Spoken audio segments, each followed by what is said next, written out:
இன்றைக்கி எங்கள் வீட்டில் என்ன லஞ்சுன்னு பார்க்கலாங்க. புளி சாதம் செஞ்சுருக்கேன், முட்டை வறுவல், கத்திரிக்காய் ஃப்ரை, முட்டை கிரேவி செஞ்சுருக்கேன். சாப்பிட்டு பார்க்கலாங்க.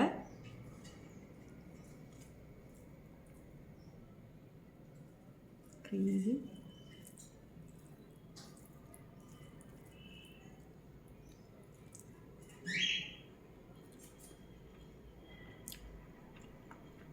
சூப்பராக இருக்குது.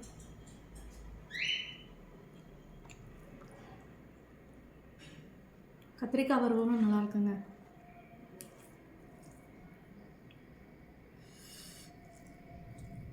புளி சாதத்துக்கு எப்போவுமே கத்திரிக்காய் கிரேவி பண்ணுவேன்.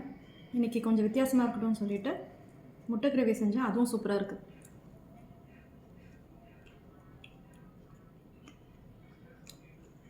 எல்லாமே சூப்பராக இருக்குங்க.